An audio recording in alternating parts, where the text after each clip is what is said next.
Sejam bem-vindas, sejam bem-vindos a esta sessão especial do Seminário Internacional de Estudos Globais que realizamos regularmente aqui na Universidade Aberta.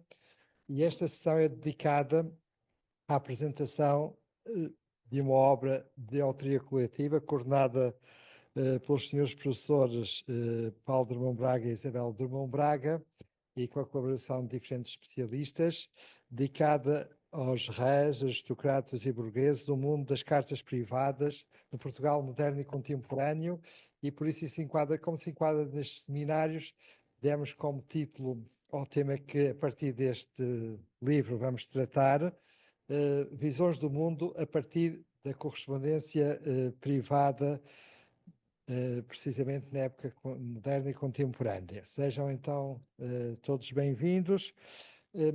Agradecemos a presença dos coordenadores e a iniciativa que tiveram de propor a apresentação desta obra na nossa universidade e agradecemos a disponibilidade do Sr. Professor Rui Ramos para fazer a apresentação comigo, mas o principal apresentador será o Professor Rui Ramos, que além do mais sabe muito mais do assunto e de todas as épocas históricas, como podemos dizer que é um super historiador e transepocal. E como sabemos, e é bom termos uma figura que sabe tanto da nossa história e da história do mundo no nosso país. É uma honra tê-lo cá. Estava há pouco a falar da importância do seu programa na Rádio Observador e o resto da história, que revela realmente o calibre de um grande historiador que é capaz de abordar temas desde Chipre até à pré-história, passando pela Idade Média e a Idade Contemporânea e por todos os continentes. Muito bem, assim sendo, eu começo por dar a palavra ao Sr. Professor Rui Ramos para fazer a primeira parte da apresentação desta obra. Seja bem-vindo, muito obrigado. Muito obrigado pelo convite para estar aqui, é com muito gosto e com muita honra.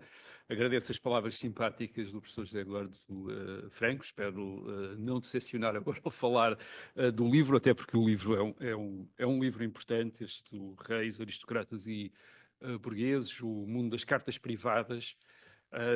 As cartas...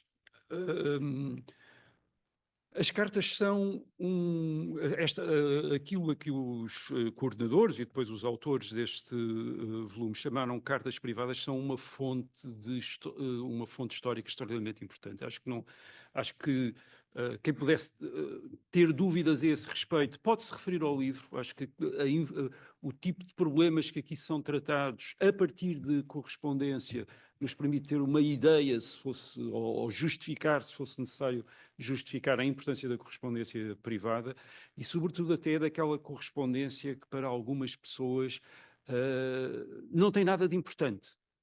E que às vezes é aquilo que nos parte o coração quando contactamos proprietários de espólios que às vezes nos dizem mas depois havia aí uma correspondência, mas era só as minhas tias a falarem de umas coisas, e isso deitei fora, não tinha interesse, e diz, enfim, provavelmente deitou, não vou dizer o melhor, mas deitou fora uma coisa extraordinariamente importante. A partir desse género de correspondência até familiar, podem-se fazer imensas coisas, como precisamente este livro aqui demonstra.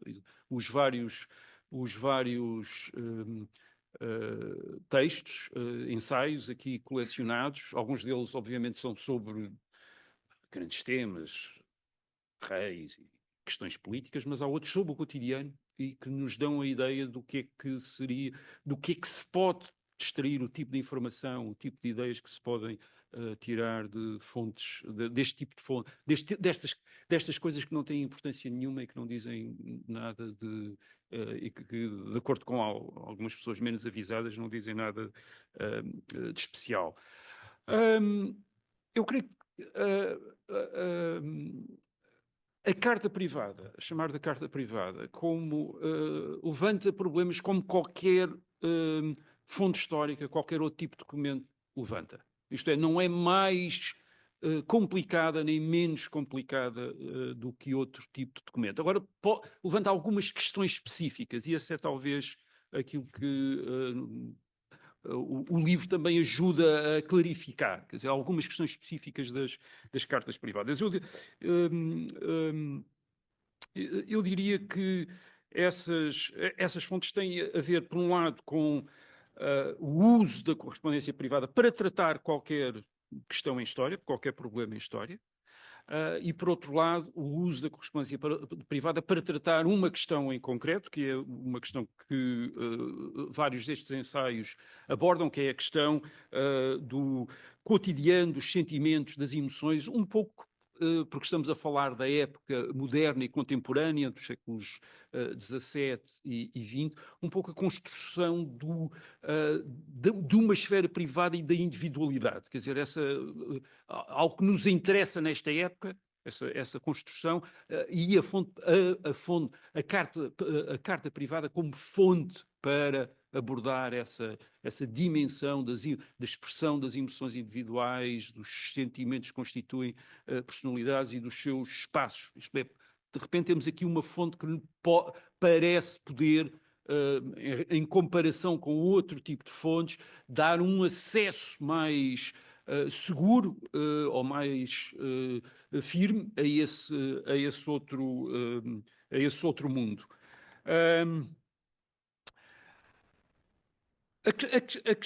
A primeira questão que é colocada pela carta privada como fonte é aquela questão que pode ser colocada em relação a todas as fontes e que deve ser colocada em relação a todas as fontes, que é porque é que existe? Porque é que existe? Porque é que existe este tipo de fonte? Isso pode ser colocado em relação a fontes administrativas e a cartas privadas. E é algo que o historiador deve sempre perguntar. Porquê é que isto existe? Porquê é que isto alguma vez existiu? E a resposta mais rápida que por vezes se dá, no caso da carta privada, é a necessidade de vencer a distância ou de vencer a ausência. Portanto, uma razão prática, digamos assim. Existe porque as pessoas não estavam perto umas das outras e precisavam de comunicar, precisavam de transmitir informações e, portanto, a carta era usada para isso. E existe também porque havia uma infraestrutura, é construída uma infraestrutura na época moderna e contemporânea que permite essa circulação. Aquilo que nós chamamos de serviços de correio, quer dizer, que, ao contrário do que nós podemos pensar hoje, eram até muito mais intensos, por exemplo, na primeira metade do século XX do que são agora. Quer dizer, havia várias recolhas de correios nos marcos na cidade, por exemplo. As pessoas podiam deitar uma carta no correio de manhã e era distribuída nesse dia, depois à tarde, etc. Portanto, havia uma circulação muito mais intensa, uma infraestrutura muito mais intensa do que tende a haver hoje. Portanto, esta é uma primeira resposta, mas essa primeira resposta é imediatamente atravessa imediatamente um fator de reflexão que é a existência de manuais sobre como escrever cartas, toda uma série de convenções à volta da epistolografia que nos permite suspeitar que não é só pelas pessoas estarem à distância que escrevem cartas entre elas, mas por outras razões. Há outras razões para escreverem cartas. Por isso, os costumes de escrever têm um certo sentido. Isto é, o escrever uma carta não é apenas uma necessidade prática de transmitir uma informação. Com isso, constrói-se também um certo tipo de relação entre quem escreve e quem recebe, com o destinatário. Portanto, faz parte, o escrever cartas faz parte de uma certa forma de sociabilidade e por isso está marcada por convenções.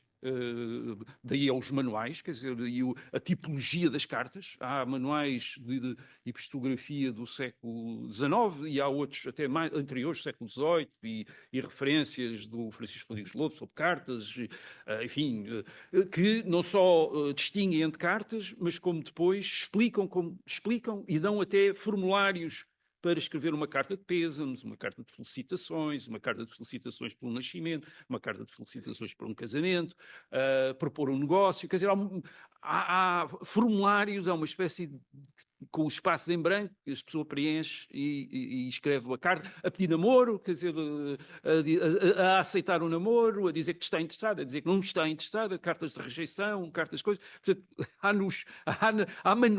há manuais secretários, aquele género de secretário, em que este tipo de correspondência é absolutamente todo explicado e posto ao alcance de cada um. E aqui escrever cartas não é apenas uma opção, é uma obrigação. Nós temos aqui neste livro, a Infanta Dona Maria das Neves, que tem na página 189, diz, é atroz, agora estou a traduzir do espanhol, é atroz o que tem de escrever. Não faça outra coisa todo o dia. Quer dizer, escrever cartas não era uma opção para ela, era um trabalho, era uma parte do trabalho dela diário, era escrever cartas, era manter a correspondência. Portanto, isto não é pura e simplesmente uma questão de uma opção, isto é, agora a pessoa não está aqui, enfim, está ausente, vou descrever. Temos também em 1812, também neste livro, o Sebastião José de Sampaio, a dizer que por cartas, e agora estou a citar, mostra-se amizade e dá-se uma prova que não tem réplica aqui presumo que quer dizer refutação, mostra-se amizade e dá-se uma prova que não tem réplica de que há saudades e lembranças. Portanto, é uma distinção, é uma maneira de expressar, de começar a construir uma relação. E como tal, a carta, tal como todas as outras relações, está sujeita a muita reflexão. Quer dizer, por exemplo, no caso da infanta bastarda de Dom João IV, pois a correspondência também é aqui analisada, é curioso, a autora aqui dessa reflexão faz nota todo o cuidado que há na forma de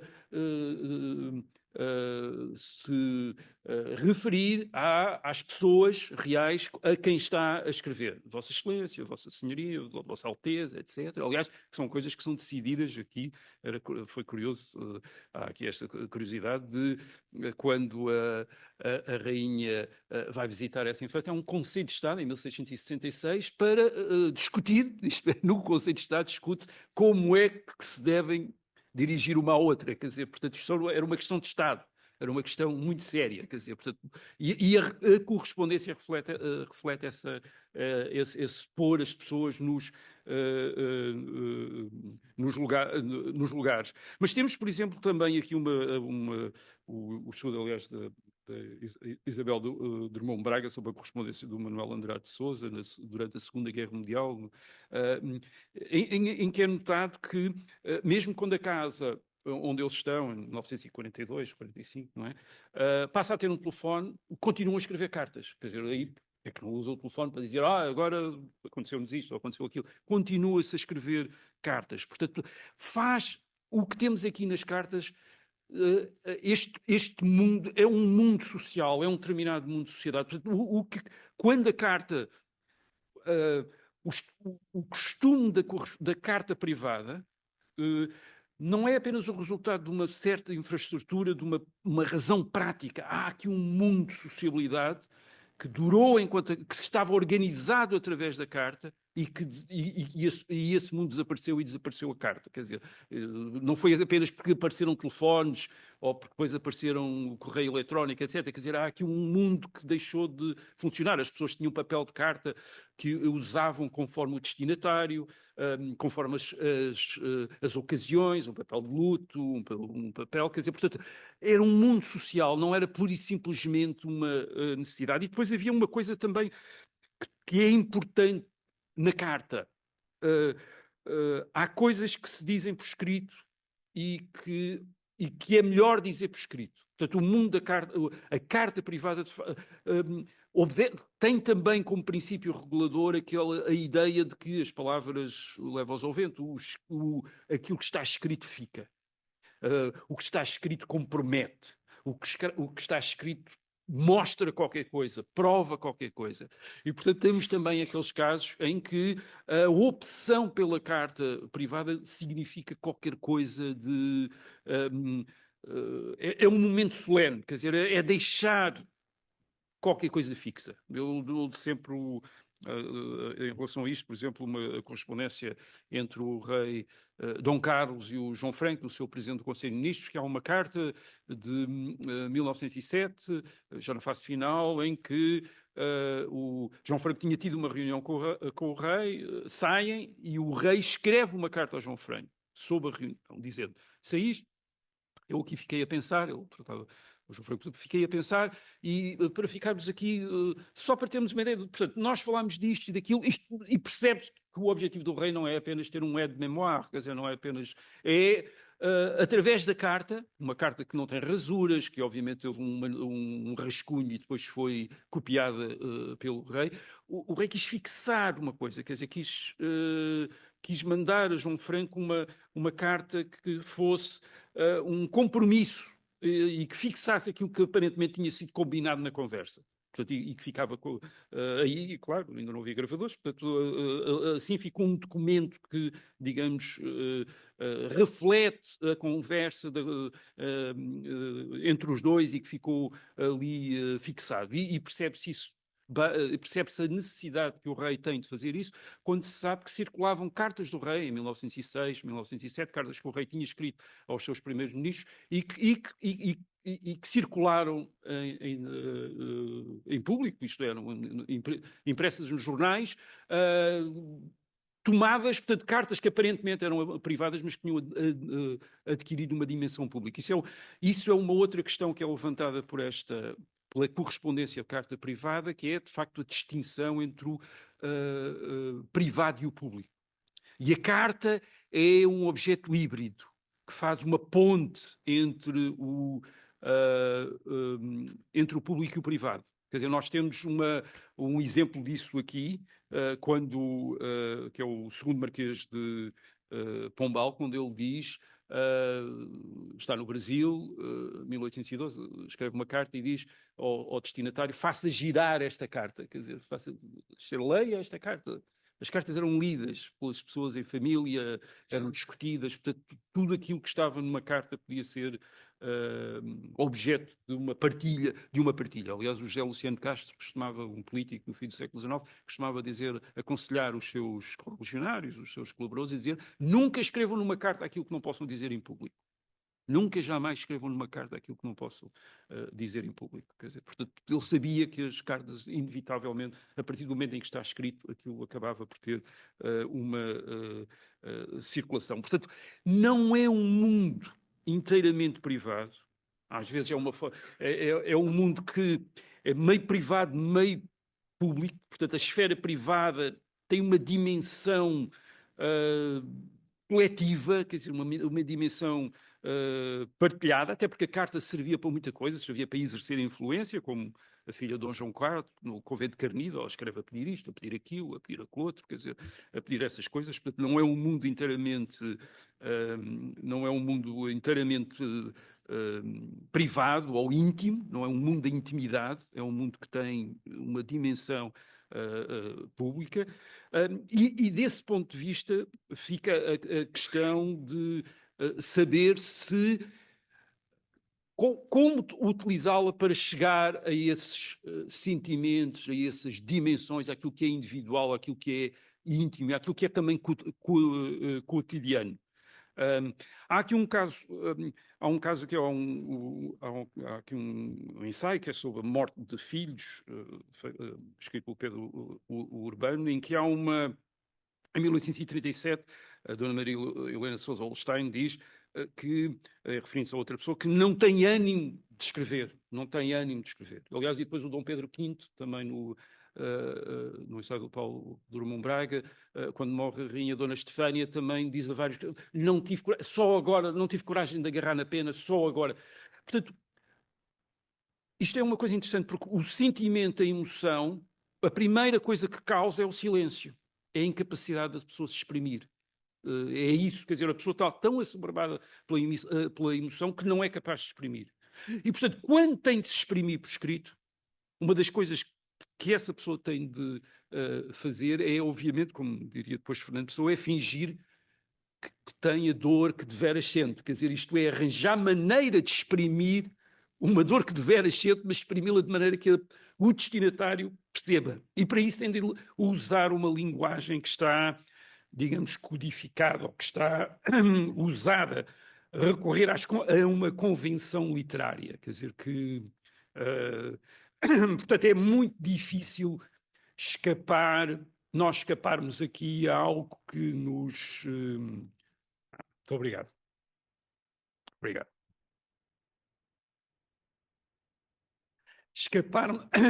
Escaparmos aqui a algo que tem a ver com algo coletivo, que é as convenções através das quais se expressam determinadas emoções, determinados sentimentos e se projeta uma personalidade.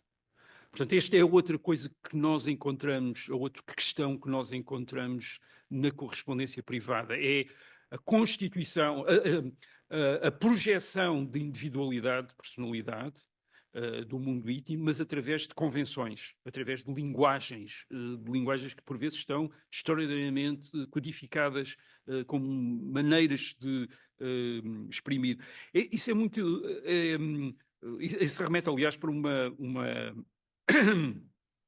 uma observação que o Dom Pedro V faz sobre o Latino Coelho, que é muito engraçada, que ele diz: achou a arte de escrever sem dizer. Achou a arte de escrever sem dizer. Quer dizer, portanto, há uma arte de escrever em que a pessoa não precisa dizer, não precisa de se expor, não precisa de dar as suas opiniões, mas que diz imenso.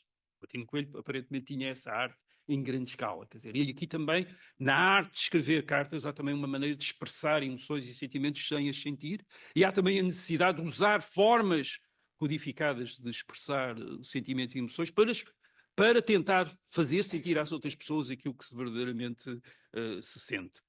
E não é só uma questão não é só a nível de sentimentos e emoções, é a nível até do próprio cotidiano. É muito interessante o casal, Manuel Andrade e Sousa, a maneira como vão reconstruindo o seu cotidiano nas cartas, como tem a ver com aquilo que está nas revistas e que está nos jornais. Aliás, a Isabel Drummond Brega vai referindo isso, isto é, a compra do frigorífico, a explicação porque é que se compra um frigorífico, etc. Quer dizer, portanto, o seu cotidiano é um cotidiano que está, digamos, padronizado, está a começar a ser padronizado nos anos 20, nos anos 30, e que eles estão a realizar ali. Portanto, a construção daquele cotidiano privado é muito uma construção de um cotidiano que está a ser construído coletivo, socialmente também, e que a pessoa está, digamos, a apropriar-se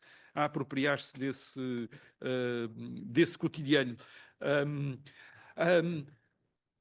Exprimir, portanto, atingir a individualidade. Nós temos o caso da filha de Teixeira Gomes aqui, a Ana, que escreve aqui uma carta em 1916 ao pai. O Manuel Teixeira Gomes está em Londres, ela está em Lisboa, ele é embaixador da República, ela está num colégio, e escreve uma carta extraordinariamente curiosa, porque ela diz assim: o paizinho deseja que eu escreva as cartas sem ninguém me ensinar. Eu ainda não sei bastante para isso.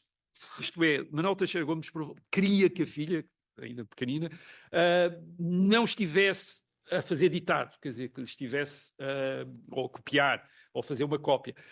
Que fizesse ela própria as cartas. Isso, obviamente, como provavelmente para Manuel Teixeira Gomes, um teste para perceber o que é que a filha estava a aprender no colégio, se estava a aproveitar o colégio, mas também talvez para ter qualquer coisa mais genuíno, ou coisa mais pessoal da filha. E isso remete-nos também para como muitas destas cartas são trabalho de grupo.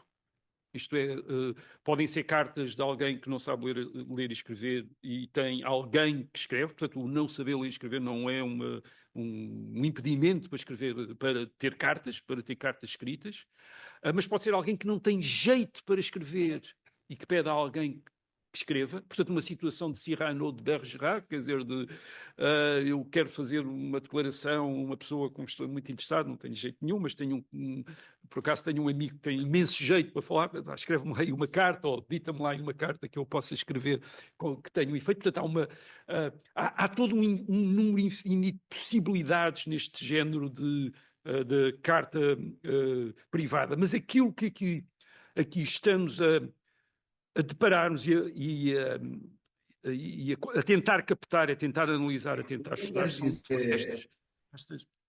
estas linguagens.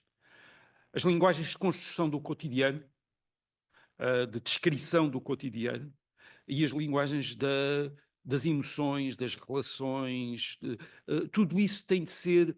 Portanto, há uma construção que é simultaneamente individual, personalizada, mas também é coletiva, porque o indivíduo tem de expressar as suas emoções, tem de expressar os seus sentimentos, tem de projetar a sua personalidade numa linguagem que os seus destinatários entendam. E essa linguagem é, inevitavelmente, um meio social. E aquilo que encontramos aqui nestas cartas é o uso de meios sociais para tentarem diferenciar, para encontrar uma diferença. Para fazer sentir uma emoção, eu preciso usar uma linguagem que é uma linguagem batida de emoções. Preciso usar convenções, preciso usar clichês, preciso usar palavras. E as palavras nunca serei eu a primeira pessoa a usá-las. Nunca seremos nós as primeiras pessoas a usá-las. As palavras são sempre da tribo. E, portanto, o que temos aqui é esta luta, não é propriamente um espaço totalmente íntimo, totalmente privado, mas é um espaço coletivo, um meio coletivo onde alguém está a tentar construir estas individualidades. Estas individualidades que são também uma produção social, quer dizer, isto é a nova maneira das pessoas se relacionarem entre si, através de personalidades, através da projeção da sua individualidade. E a carta privada é, a esse respeito, como outras formas de escrita íntima, a esse respeito, é um grande meio para isso, quer dizer, para percebermos essa nova dimensão da modernidade, da contemporaneidade, do século XVII, XVIII, XIX, XX, de começar a construir esta linguagem de individualidade, de intimidade, da emoção, do sentimento, aprender isso. E aprendemos, independentemente de nós o fazermos individualmente, aprendemos-lo coletivamente. E é isso também que a carta privada nos permite compreender. E, portanto, é uma fonte de história absolutamente fundamental. Muito importante. A decisão sobre a sua importância deve ser deixada aos historiadores. Quer dizer, nós interessamos por tudo e conseguimos tirar, fazer estudos interessantes com coisas que podem parecer às pessoas menos valiosas, quer dizer, mas que podem ser historicamente importantes, podem ter uma riqueza enorme. Portanto, há aqui também, espero que o livro ajude quem o consultar, quem o ler, a perceber o que se pode fazer com as cartas e como mesmo as cartas da tia para o tio a contar o que é que comeram, que jantar é que fizeram, etc. A fonte de informação que isso pode ter. Por exemplo, há muitos trabalhos sobre a Segunda Guerra Mundial em Portugal, a economia da Segunda Guerra Mundial. O que está aqui nesta família do Manuel Andrade de Sousa, quer dizer, aquelas pequenas coisas, o tentar fazer açúcar, aquelas pequenas coisas que agora já não... que por vezes não há, quer dizer, que por vezes nós alcançamos através dos jornais, referências, através da ficção, a ficção, quando as pessoas, aquele romance tipo realista, que também dá pormenores do cotidiano, mas é muito diferente apanharmos toda esta pequena informação que por vezes nem as pessoas têm memória já disso. Quem vive várias épocas tem uma tendência para já nem se lembrar, é como nós tentarmos lembrar como é que foi a vossa vida antes dos telemóveis, que é uma coisa que os mais novos agora nos perguntam, como é que era a vossa vida antes dos telemóveis? E de vez em quando nós não, de repente ficamos, de facto, como é que nós marcávamos encontros e nos encontrávamos antes de haver telemóveis, mas fazíamos-lo, não é? Mas já não lembramos bem, quer dizer, já nos lembramos bem.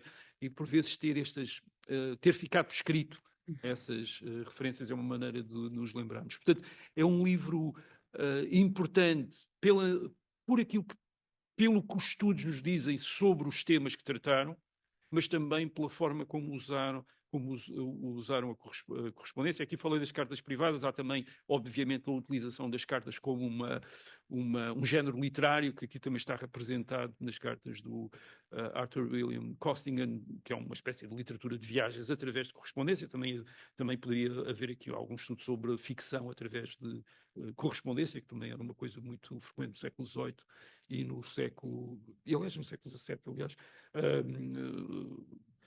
Construir-se uma novela através de cartas. Portanto, a carta privada é fundamental, é muito importante chamar a atenção para isso, para a sua conservação, e depois, claro, para o seu uso, os cuidados com o uso da carta privada, que, repito, levanta problemas como levanta problemas toda e qualquer forma de documento.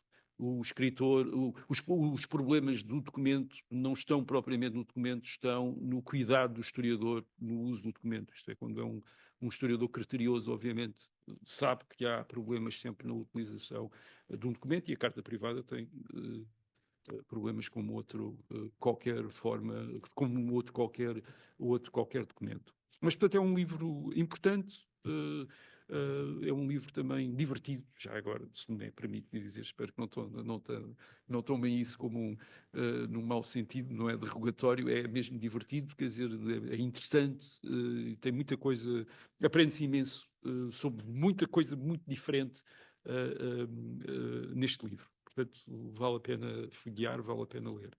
Obrigado. Realmente este tipo de correspondência para darmos atenção àquilo que podemos chamar a importância da pequena história para entender a grande história.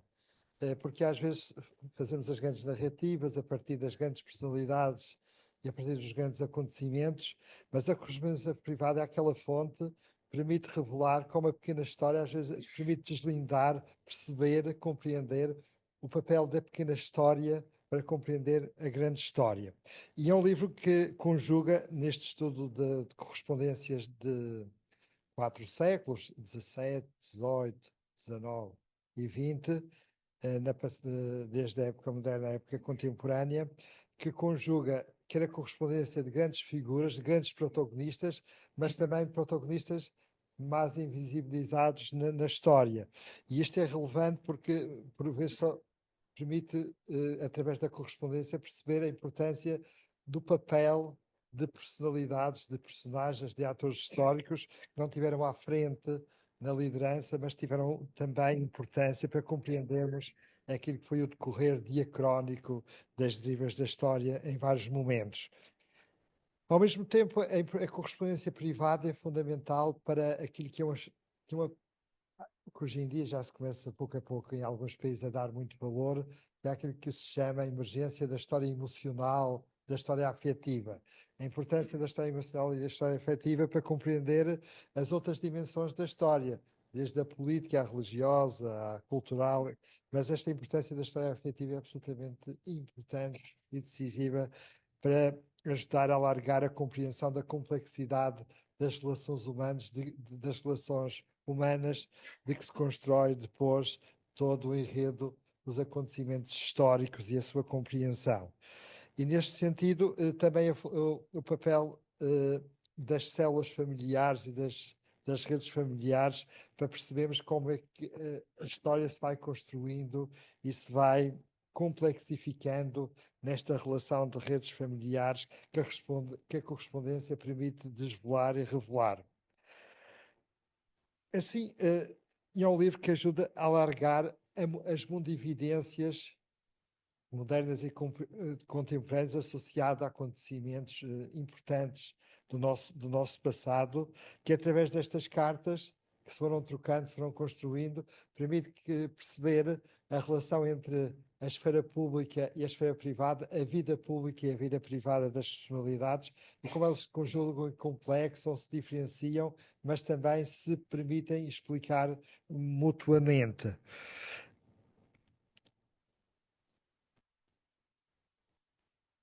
E gostava também de destacar a importância deste trabalho feito sob a coordenação de Isabel Drummond Braga e de Paulo Drummond Braga, que agregou um conjunto de colegas especialistas, quer historiadores mais experimentados, mas também de historiadores da informação avançada, que foram convocados para tratarem de núcleos de correspondência diversos, fazendo aqui um exercício coletivo de análise e de interpretação que é muito significativo, fazendo também um serviço exploratório de revelação de espólios de correspondência e de propostas da sua interpretação. É um exercício importante que não é muito habitual, por vezes, no nosso meio e que é um exercício fundamental. E gostava, neste sentido, de destacar também o papel que têm tido a Isabel Drummond Braga e o Paulo Drummond Braga, que geralmente trabalham muitas vezes em parceria e como casal, mas também diferenciadamente, mas que é muito interessante esse trabalho de parceria. Tem um trabalho conjunto, mas também um trabalho diferenciado, e é o que eu chamo que são dois caçadores de fontes e lavradores da história, porque todos os trabalhos que fazem são baseados em fontes primárias e muitas vezes pouco conhecidas, que eles sempre andam em demanda, em busca, e portanto os trabalhos que têm feito são reveladores de fontes novas e de análises novas. Eu gostava de destacar esse trabalho e fazem-no individualmente, em parelha, peripateticamente, como os antigos, mas também procuram agregar investigadores, alunos, colegas, nesse mesmo trabalho. E este é mais um resultado do vosso trabalho extraordinário, que estava aqui a destacar, porque são 12 historiadores altamente laboriosos no nosso país. E, portanto, são do labor, de uma dedicação, do amor à história, que é invulgar. Fazem-no conjugando o ensino e a investigação de forma singular e, portanto, o que têm contribuído para o avanço do conhecimento do nosso passado é muito relevante. E esta é mais uma obra que se junta, e agora em colaboração com outros autores, nesse esforço extraordinário de revelar fontes, de interpretar, de lavrar o nosso passado a partir de fontes documentais primárias. E sem dúvida que a correspondência privada é uma dessas fontes e esse universo de fontes que convém cada vez mais aprofundar, estudar e valorizar, porque muitas vezes são entendidas como fontes de segunda mão ou de segunda importância, mas hoje em dia, devido ao progresso do conhecimento histórico, como muito bem disse o professor Rui Ramos, são fontes fundamentais para completar o todo, um conhecimento cada vez mais alargado do passado. Podemos dizer que não há fontes de primeira e de segunda, todas as fontes do passado são importantes, depende da forma como as interpretamos e como é que as enquadramos para contribuir para o conhecimento daquilo que vós, Mercedes, chamava esse universo extraordinário do passado, que é as sociedades vivas, enquadradas no seu contexto e promovida por homens concretos que as foram construindo, homens e mulheres que os foram construindo. Assim sendo, gostava de dar os parabéns por este resultado, por esta obra e pelo contributo que mais este livro é dado ao conhecimento do nosso passado a partir da correspondência privada, e dou-vos a palavra para tecerdes as considerações que entendeis sobre o trabalho. Boa noite. Em primeiro lugar, aviso que serão breves palavras e todas as palavras serão de agradecimento. E espero não me esquecer de ninguém. Em primeiro lugar, ao nosso anfitrião, que lhe acolheu a minha proposta de apresentarmos aqui este livro na Universidade Aberta, nesta belíssima sala, no âmbito dos seminários de História Global, prestigiados seminários. Os meus agradecimentos e agradecimentos também pelas palavras generosas e amigas. Ao colega o professor Dr. Rui Ramos, naturalmente, o agradecimento pelo o facto de ter aceito o nosso convite para vir aqui falar nesta sessão, apresentando o livro e, muito particularmente, pela forma agradabilíssima com que o apresentou. Muito obrigada. Aos autores, naturalmente, todos, sem exceção, como é evidente, o nosso muito obrigada, porque em alguns casos já não foi a primeira vez, mas que aceitaram o desafio, e isto, primeiro que se tivéssemos o livro cá fora, desta vez foi bastante moroso e o apoio foi incondicional. Portanto, a todos, naturalmente, muito obrigada pela vossa confiança e pelos vossos textos. É uma obra coletiva e o bom de uma obra ou o mau dela resulta, portanto, desse conjunto. Ao nosso editor, o Dr. Fernando Monteferro, cuja competência todos conhecemos, muito obrigada por termos mais mais exemplares feitos com todo o cuidado e profissionalismo que é evidentemente habitual. Quero apenas referir também a questão da capa. Tivemos capa antes de ter livro, ou dito de outra maneira, tivemos a ideia da capa antes de ter o livro. Foi efetivamente em São Miguel, durante um congresso que se realizou na Universidade dos Açores, onde o Pedro também esteve, que eu acho sempre que devemos que aproveitar o tempo bem e, portanto, além do colóquio, eu fiz várias coisas, nomeadamente fui ao museu. E quando vi esta pintura, de que aqui temos apenas um pormenor, eu disse, já tenho a capa, não tenho ainda o resto, mas já tenho a capa. E foi possível, de facto, concretizar isso, porque na pintura portuguesa não há, tanto quanto sei, tantos exemplares de alguém a escrever propriamente, eu não tenho a certeza de estar a escrever uma carta, mas pelo menos a escrever efetivamente, e portanto até por aí. Também, naturalmente, a todos que nos escutam aqui na sala e em linha, portanto, os meus cumprimentos e os meus agradecimentos por partilharem este fim de tarde de dezembro, num dia que não é o mais agradável em termos atmosféricos, até porque se prevê chuva rapidamente, mas e muito perto do Natal. Portanto, a todos muito obrigada. Espero não me ter esquecido de ninguém. Portanto, desejo-vos uma boa leitura e que o nosso esforço coletivo permita que, efetivamente, os leitores possam desfrutar deste conjunto de textos sobre cartas e dizendo-vos que são todos eles sobre cartas, são todos eles muito diferentes, com uma cronologia, como já foi dito, que abrange os séculos 17 a 20 e, portanto, as maneiras de abordar e os temas abordados são naturalmente diferentes e todos eles particularmente interessantes. Também dizer que não é fácil, efetivamente, termos acesso por vezes, a conjuntos a epistemografia que tenha sentido aqui que constitua conjuntos, não é? Conjuntos que permitam efetivamente uma abordagem ou sobre um determinado tema ou sobre aquela família ou algo deste modo, não é? E, portanto, todos aqueles que, pelos seus arquivos particulares ou quando essa documentação está já nos arquivos públicos, têm o bom senso de não destruir este património, a todos esses temos naturalmente todos que estar também muito gratos. Muito obrigada e desfrutem. Também estou muito contente por ter aqui presentes todas estas pessoas, vários amigos, vários colegas, que eu conheci em circunstâncias muito diversas e que fizeram o favor de tirar um bocadinho do seu tempo para estarem aqui conosco. A Isabel esqueceu-se só na questão dos agradecimentos de algo que eu vou então dizer, é que o livro também é possível não só pelo esforço dos autores, mas também porque tivemos alguns apoios para a edição, nomeadamente e vou dizer por ordem alfabética, do CIDEUS da Universidade de Évora, da Fundação da Casa de Bragança e do Instituto Europeu de Ciências da Cultura Padre Manuel Antunes. Facilitaram naturalmente que o livro tenha finalmente saído, porque, como a Isabel disse, foi uma gestação muito difícil por circunstâncias que não vale a pena agora estar aqui a dizer.